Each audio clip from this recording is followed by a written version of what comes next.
Welcome back. Let's talk about the education sector. We have joining us the Minister of State for Education, Suwaiba Ahmed, joining us right here in our I almost said Abuja studio because we're used to Abuja studio, in our Lagos studio. Honorable Minister, thank you so much for coming on the program. Thank you for having me. How was your journey, by the way? It was interesting. What brought you to Lagos? I have a series of events. I've been in Lagos since Wednesday. Okay. I have about 3 or 4 events that I'm to attend. I have attended 3 so far. I have another one today in the evening. Okay. Yeah. I hope you're enjoying Lagos. This is Lagos. I would say that. that's a good one. This is Lagos. That's actually how we welcome people. I know. We don't say welcome. Yeah. We just remind you where you are. The governor said so in one of the programs I attended. Okay. So Exactly. that was why I'm repeating what he said.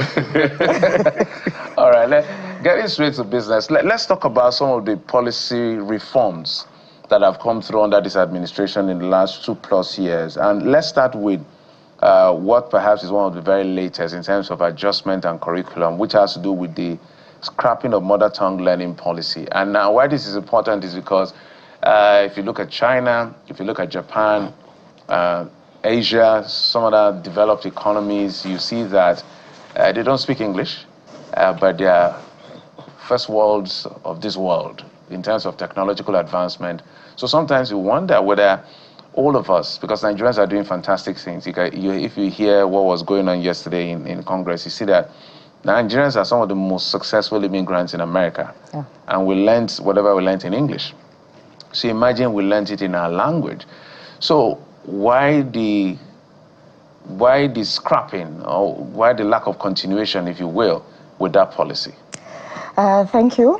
But before I answer your question, I would like to take a moment to sympathize with Nigerians and the people of Kebbi State over the abduction of these our girls from Government Girls Comprehensive Secondary School, MAGA, Kebbi State.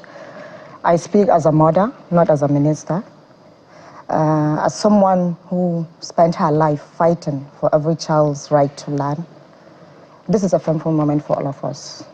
I know that each one of us felt saddened by this news.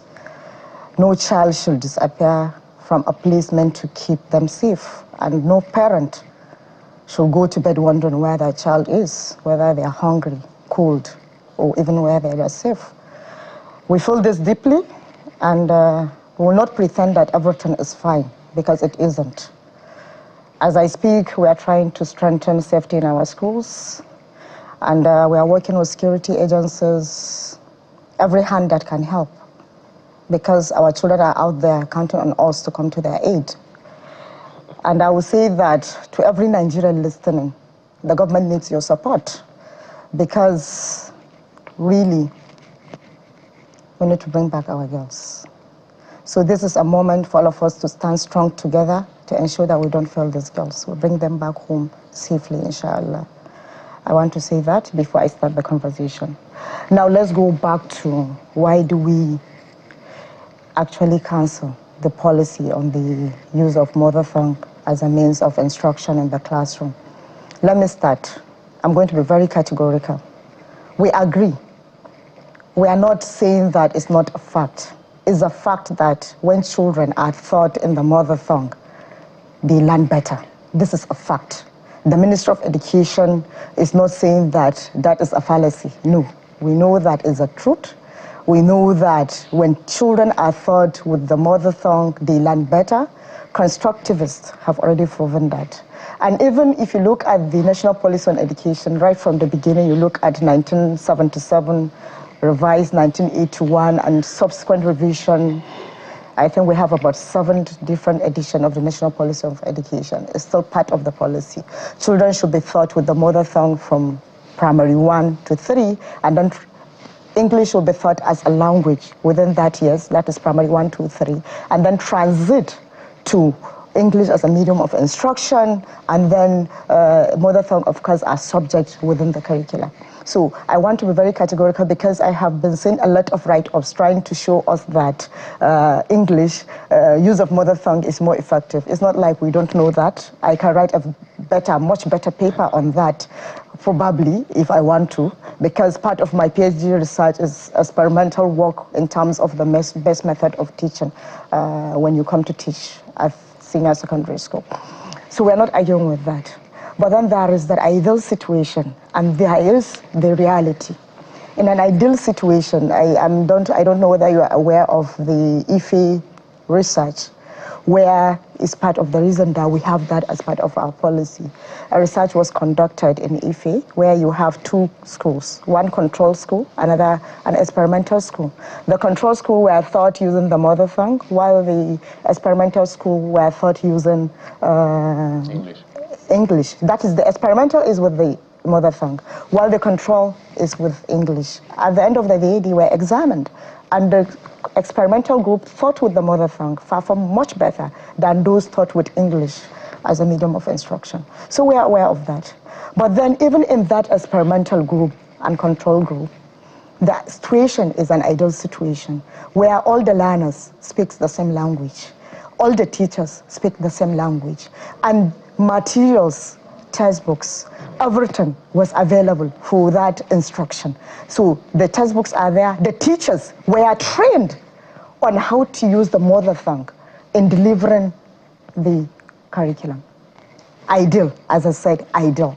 And it's a very big distance between the ideal situation and the realities of our classroom. You are from Nigeria, I'm from Nigeria, we are all from different parts of this country.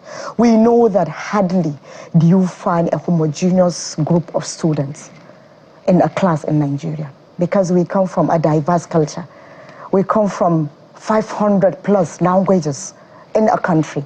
You have more than 500 languages, we have intermarriages, we have people moving from one state to another.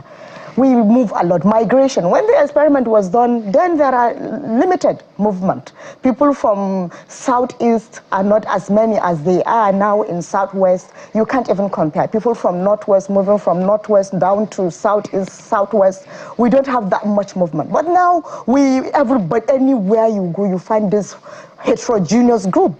Different people coming from different languages. In a typical Lagos classroom, you will find 7, 8, or even more than that, children from speaking different languages. At the same time, if you look at the teachers, you have teachers that are from this state, teachers from this state that speaks different language. How do you implement that policy? We're talking about inclusivity. By the time you select one language, say, let's say in Lagos, let's take Yoruba because it's the most spoken language in Lagos State. But what about other learners in the classroom that cannot speak Yoruba? Automatically, you have excluded those children. If you go to the north, for instance, and say, I'm going to speak Hausa in a classroom, you may get away with it because in the north, in the public school, mostly it's people from the north that attend the public school. But even in the north, if you go to a private school and say, I'm going to use Hausa as a medium of instruction, what about other learners in that class that cannot speak Hausa? What about even teachers that are teaching that cannot speak Hausa? How do you do with that? So the fact of the matter is, the learners, if you implement this policy, if we are implementing the policy, then automatically the issue of inclusivity, some learners will be excluded. Does that mean that the policy is outrightly cancelled or is being reviewed? It's not being reviewed. It's been cancelled because, as I said, we are looking at reality. You can't continue to do something because it's already there, you are implementing, why will you go back to that? If something is not working, then why continue with it? Because we have this discussion with all the commissioners of education. We sat down with them and we discussed. Commissioners from Southwest, Southeast, South-South, North, Central, informed us that they cannot implement this policy, and it has not been implemented. You go to any of the classroom in this 4 geopolitical zone, you discover that that policy is not being implemented. And then commissioners from Northwest are implementing, Northwest is implementing, but they are over-subscribing to that policy. In an ideal situation, based on the provision of the policy, the children should be taught to primary 3 and then transit to English. The transition is not happening. By the time you go, you see that they are using mother tongue up to senior secondary school. and it's affecting the learners. Then let me come back. You asked me, countries like China, countries like Japan, countries like Germany, what they are using their own mother tongue in terms of instruction. I will say this to you. What is their official language? Nigeria has one official language. Our official language is English. So by the time a child is taught with the mother tongue, the transition did not happen, he is still going to write national examinations in English. And that same child is going to compete for a job with others that have been taught with English because they couldn't implement the policy. Automatically, you have excluded that learner. Because I come from a poor background, attended public school, doesn't mean I should be excluded.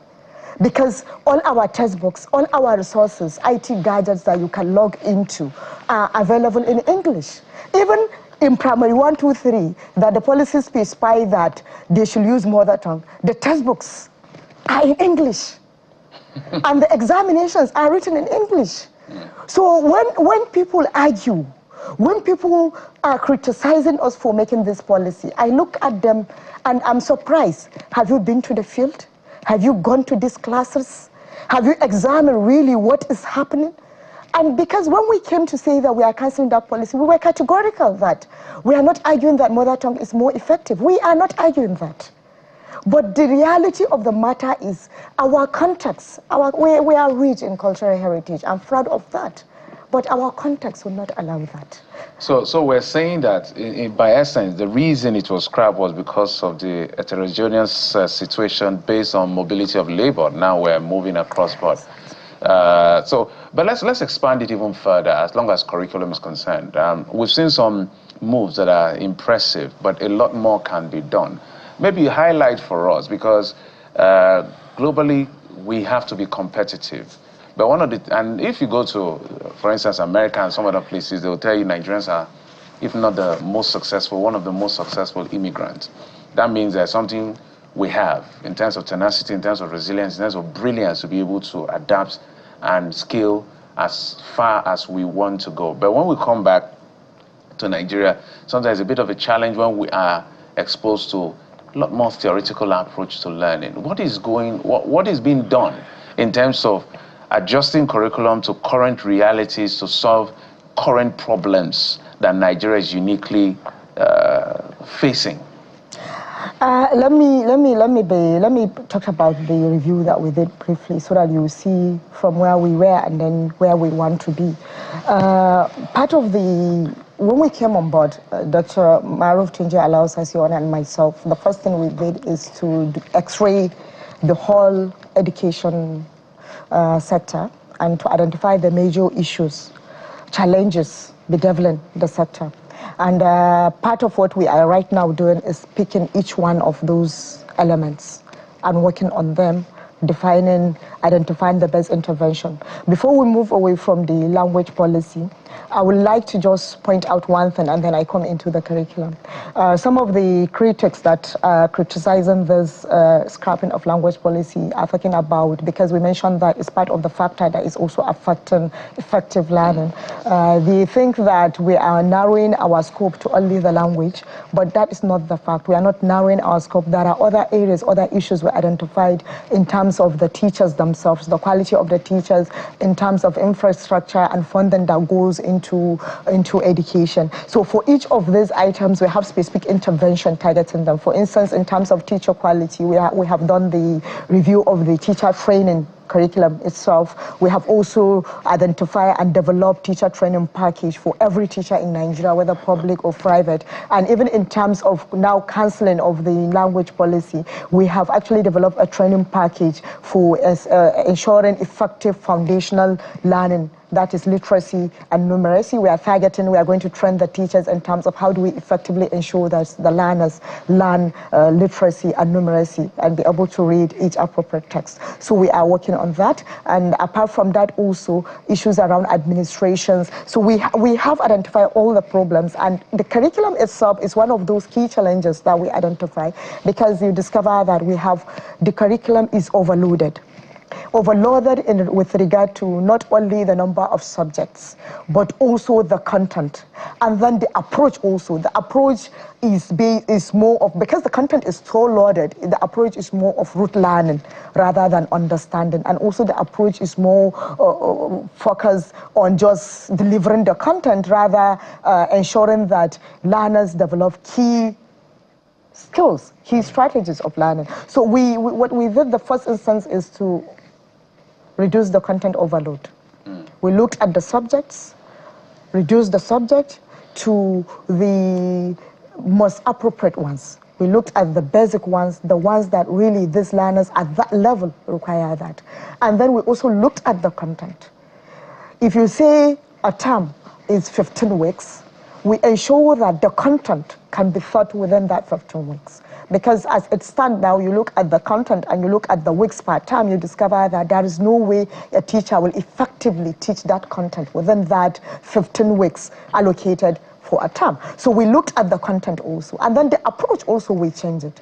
We changed it to more of competency-based curriculum now, more of problem-based approach to teaching. So we restructured the curriculum not only in the content, but also in the mode of delivery.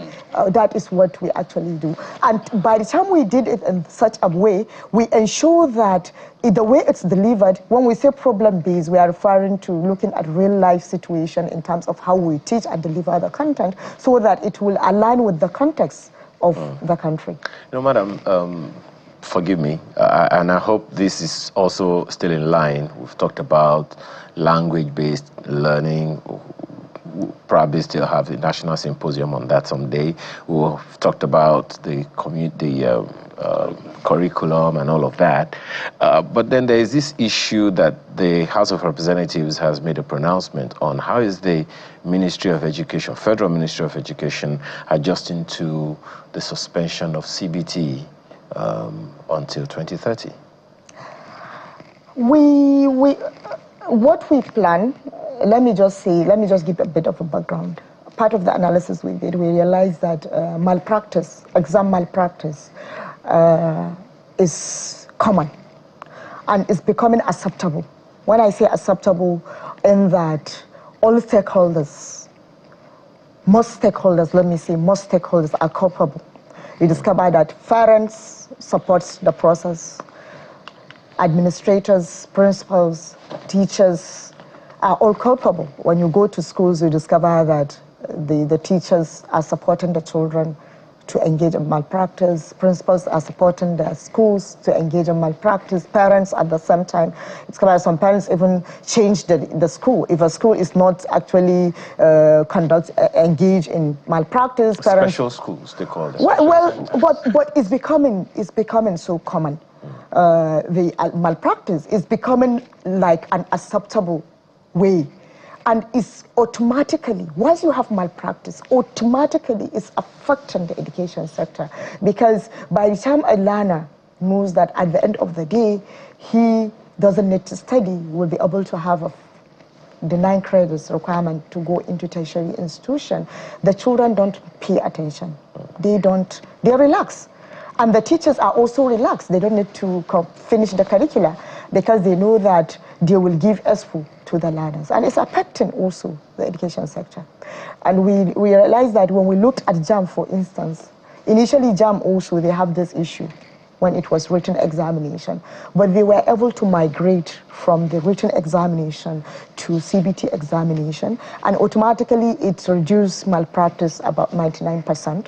It's now a success story. And if you remember when JAM moved away from the written exams to the CBT exams, the outcry, the complaints, not everything that is being said now is something that was said when the country migrated JAM from a written exams to a CBT examination. So I would like you to speak to 2 things because of want of time. Yeah, if you can, in 2 minutes or 3 minutes. One, ASU is threatening strike. We'd like your response as a ministry and what is being done, because this is becoming embarrassing and it's not unique to this administration. Recurrent decimal. I did an analytics one time since 1999. Total number of strike is getting to 5 years if you take it by a number of days. So the issue of looming strike. Then the Safe School Initiative, given the face of this recent attack. I would like you to speak to that as well. Okay.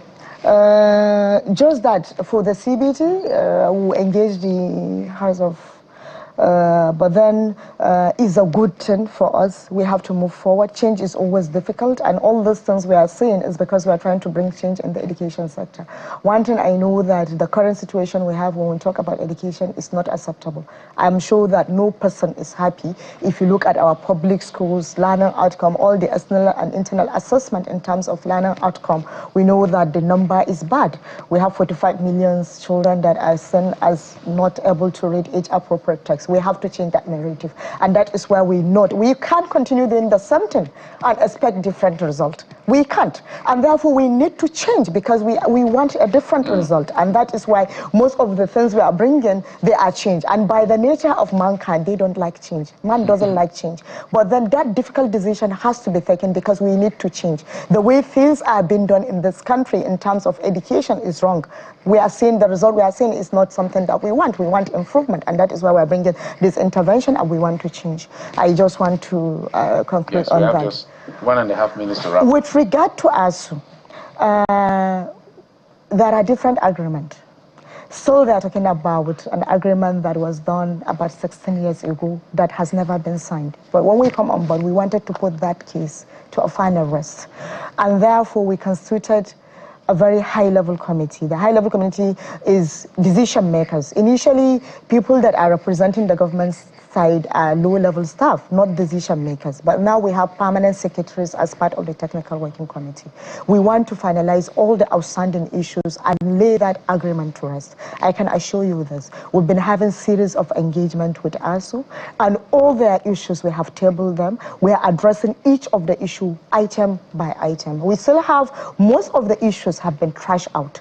But then we have about 3 or so items that they are going to have a meeting with the committee set up by the government to represent the government on Monday and Tuesday. Hopefully by Monday and Tuesday, all the issues with ASU will be ready to rest. Inshallah, we are working on that. Okay. Wanted your last comment on safe schools. Now that all this is happening, but we understand we don't have more time. But 30 seconds. I would like you to comment on those safe school initiative. 30 seconds, please. What I would say is those initiatives are being implemented, and as I mentioned earlier, we are strengthening safety in our school, ensuring that each and every school have that safe initiative and is implementing it, and we are also discussing with the governors. We are talking to the governors, because remember, at the federal level, the schools are at the state level. As a federal government, we only have federal unity colleges, but then all the schools are owned by the state. So what we do is support the states in the implementations of these initiatives, talk to them, ensure that they're familiar, and how do we support them in the implementation. Honorable Minister, there's a lot to talk, but we don't have the time. So we have to invite you back some other time. So Aiba Ahmed is the Minister of State of Education. Thank you, madam. We appreciate you. Thank you for having me. And that's it on the program. Thank you for your time and company. I'm Jeffrey Uzama. Sunrise Daily is up next. Bye-bye. And I'm Ayo Makile. Enjoy the rest of your day and weekend.